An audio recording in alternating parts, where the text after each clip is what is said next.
Hi guys, it's Kelly Latevola here, and I am back with another video for Simon Says Stamp. Today we are going to be using three different sets. One of them is a little bit older, and two of them are from the newest release. The first one that we're going to be using is the Best Mom set. I love the roses, and then the Christmas Essentials and the Poinsettia. I really wanted to, I love flower arrangements, like I just love them. So I stamp everything out. I have my masks that are laying there so I can kind of pick them up as I need them. Because as you know, I am in love with one layer cards. So I already knew that I was going to be, stamping down a flower arrangement. I'm using Intense Black ink by Simon Says Stamp because I'm going to color with Copics and it's Copic friendly. So I'm going to start with my centerpiece and then I'm just going to build out from there.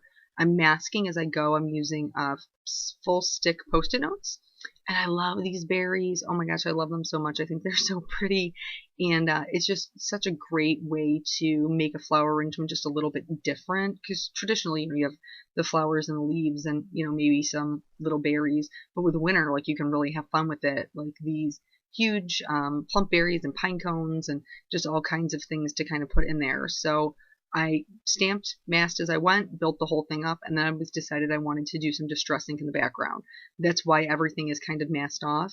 And I will tell you that I wanted to fill it in a little bit, so I added a couple of leaves after the fact, and I was far too lazy to cut more masks. So I just kind of tried to avoid those with the red, and I figured that the yellow and the green I could cover up with Copic, so I wasn't concerned. Just that one in the top left corner I kind of had to avoid.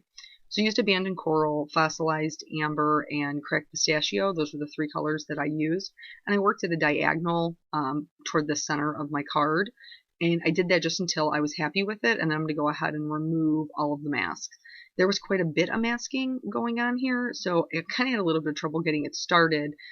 Probably because I recently broke my thumbnail, which made me very sad. But nonetheless, I finally got them all up, and then I was really kind of tempted to just leave it white because I thought it just looked so cool. But I'm a girl who loves me some color, so I had to go ahead and get out the Copics and add some color in there. I knew I wanted the berries to be red, so I wanted them to have a little bit of shine on them. The way that I do that is I leave myself a pretty large white area of where I want the highlight to be. And this is because I just tend to get a little heavy-handed with my inks. And the Copics bleed out a little bit. And that's a lot of trouble that people have when they're coloring with them, is trying to find where that stopping point is so it doesn't bleed outside of their image.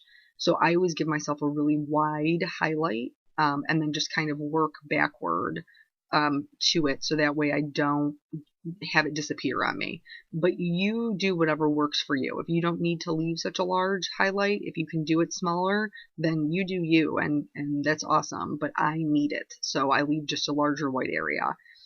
I'm working from my lightest color out to my darkest, and for this one I'm not doing a ton of feathering. I'm doing a lot of straight lines, and again, this is just to kind of control where my highlight's going to be. I'm adding shading on the left-hand side because I traditionally do my coloring as if the light source was in the top right-hand corner.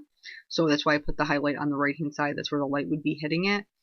And then I added shading in the pit of the, I don't know what else to call it, of the berry, like where the indent is. There would be darker there and darker on the left-hand side. Then once I get out to my darkest color, I work back in out to my lightest again, and this time I'm adding maybe just a little bit more feathering so everything kind of blends really nicely, since I now have my outline pretty solid and I don't have to worry too much about going out. When I do the lightest color, I'll bring it in a little bit so that that highlight is not as strong, and I just love the way they came out. And I did, I only showed you one of them because I showed you the whole thing, and I did the same thing on the top. From here we're going to move to the roses. I don't know why, but I love the color combination of a red, yellow, and green for Christmas. It's very traditional, and it's just something that I think works really well together. So here I'm doing just straight lines. I'm not doing any feathering at all, and I'm starting with my darkest color, which is unusual for me. But when something has smaller petals like this, sometimes it's good to start with your darkest color because then you can just lay the light ones on top of it. You don't have to go, blending out from there. It looks weird when you're doing it, I promise, but you're not doing it wrong. It just helps me to conserve that highlight so that I still have a pale edge. And from this one, I'm going to work out from my darkest out to my lightest and then back into my darkest. The reason that I'm doing that is because I'm using yellows. Yellows can be really, really difficult to get good contrast with. And even though my darkest color is a YR, it's still, that yellow is like completely bleaching it out. It's like it doesn't want to have any depth, and I don't understand why. So I will go back in one last time with my darkest color and add that depth, that contrast back in, and then I'll be done with it. I'll be happy with the way that it looks. And again, I'm going to show you one and then do the other one off camera. We're going to move on to the Pinecones. I chose the E20 family for this because it's not super warm, but it's not super cool either. And what I mean by that is warm has more red in it, and cool has more blue in it. So here I just colored in the entire thing with my lightest color. Sometimes images like this are really overwhelming for people because they're so intricate. I hope that you don't feel that way, but if you do, don't be afraid to try it. All I'm doing with my darkest color here is adding in a dot of color, literally a dot. If it's a larger pine cone section, then I'm maybe flicking it out a little bit, but that's really all I'm doing. And then I'm just going back over with my lightest color to kind of blend it all in. I'm not going over it entirely because I don't want to lose the little highlights that I have, but that's really all it takes, and it gives it a ton of depth. They are dots, I promise you. It's not hard. Don't be scared away by intricate images. You've got this. You can do it. For the leaves, I'm doing a couple of different colors. So for the Poinsettia Leaves, I opted for a more olive color. I feel like that's traditionally what color they are. And I wanted the leaves to look like they were just really just heavy, and they were kind of drooping out over the sides. And this is where your highlights come in. They're so important to kind of give the image of what you want it to look like. In order for something to look like the center is coming up, that has to be your lightest point. Dark falls to the background, light comes to the forefront. So I'm coloring it and doing my edges darker. Poinsettia leaves traditionally have more of a white vein or a lighter center where the veins are. So I'm being careful about how I'm shading to go around those things. If you don't, it's okay. There isn't a wrong way to do it. Like, they're still going to be beautiful. It's totally okay. But that's just kind of what I had in mind. And again, I'm working from lightest out to my darkest, darkest back into my lightest. And I'm just being really, really careful about where I put my lightest color. I didn't want to completely lose the highlight. I didn't leave any white on it, but it is the lightest that the green could be because it's only one layer and it's in flicking motions. So that's as light as it's ever going to be. I picked some G's to do the leaves for the roses and behind the little pine cones. And this matched that cracked pistachio really well. And even though they're G's, they're more of like a mint green, which I really liked and I thought was really pretty. For this one, because the light source would be in the top right-hand corner, the highlight would be on the right-hand side. It would be darker where it was coming out from behind the pine cone. But see, on this one on the left, then, the darkest part would be still behind the pine cone, but it's going to put the lightest point on the left-hand side. That would be the only point that would be in the light. So light sources can sometimes be confusing, but I find that it helps a lot to look at like everyday objects. So put some things on your desk and then put a light to the right of it and see how those shadows fall where those highlights are, and that should be helpful. Once I was done with those leaves, we still have more leaves to color on the berries. So I picked some brighter YGs.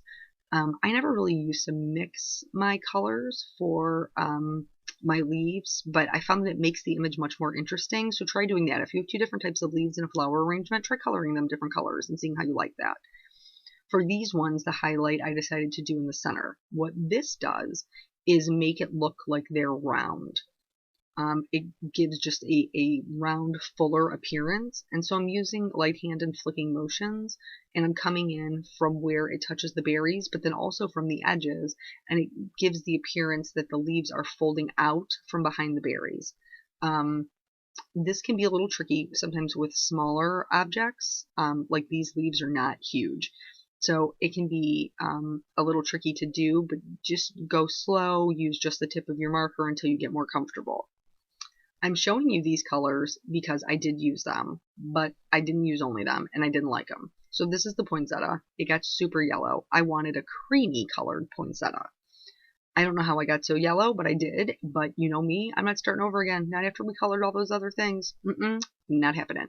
So I'm trying to fix it. I opted to go with some warmer grays. The cool grays and yellows can get a little weird together. I don't know what really happens when they mix, but I don't love it.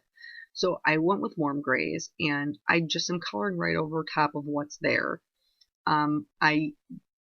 The poinsettia leaves have a tendency to be more inverted, so the centers would be darker, so that's how I colored them. And then I'm just coloring right over the yellows that I had put down. Like I said, I just didn't really love it. I didn't feel like it looked cream colored. I didn't feel like there was enough contrast. There wasn't anything about it that I loved. So I just decided that I was going to change it up. And you can do the same thing. So if you do something and you're coloring and you're like, I don't really love this, don't give up on it. Don't give up on you. Like you can make something still really beautiful with what you've got going on. So I'm just using feathering strokes, and I'm coming out from the center. I'm trying to be very careful about leaving a white edge, just, to have that highlight and that contrast. I did have to play around with it a little bit. I went over it a couple of times, and obviously with the yellows, but then with the grays, I didn't really like how there wasn't a lot of contrast with the leaf, or with each petal. And I wanted it to be creamier. So I went back in with my E50 and just kind of went over all of the E's. The lovely thing about Copic is that they're transparent, so they work together. If you put one color over another, they're going to mix. It's not going to cover one up. I mean, unless you use like a super dark color. But most of the time they're going to work together. So using a lighter color over this did give it a more cream color, which I liked a lot better.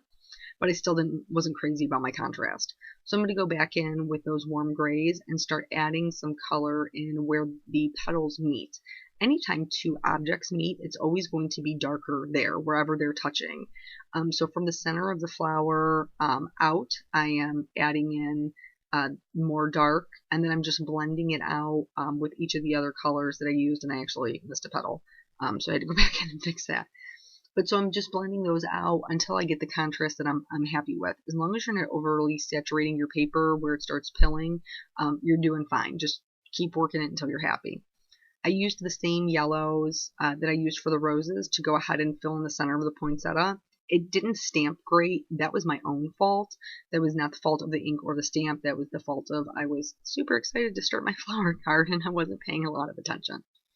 In order to keep that highlight, I'm going to go back in with my colorless blender and just kind of hit all of the edges so that they stay a little whiter. I got a little heavy-handed, especially with all of the inks I was using, and kind of lost it a little bit. So just mainly on the edge of the flowers, I went back in with V0. I outlined everything and I added some highlights with my white gel pen. That's what I'm showing you there. I didn't show you this because this video is already kind of long. But I added white highlights to the center of the poinsettia, and I also added like little snow caps to the pine cones, and I outlined the entire image. Yes, I know it's time consuming. I don't really care. It makes me happy and it makes my colors pop, and so I do it. But you don't have to. I'm using black Simon Says Stamp ink to stamp my sediment right over top of my coloring because I love the way that ink stamps, and then I outlined it with a white gel pen just to make it pop off from the background of the card.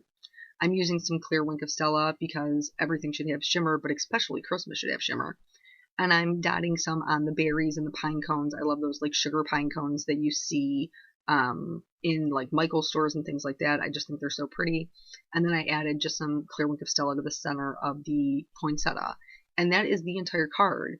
So I hope that you guys learned something. I hope that you loved the video, and I will catch you guys on the next one. Thank you so much for joining me. Bye.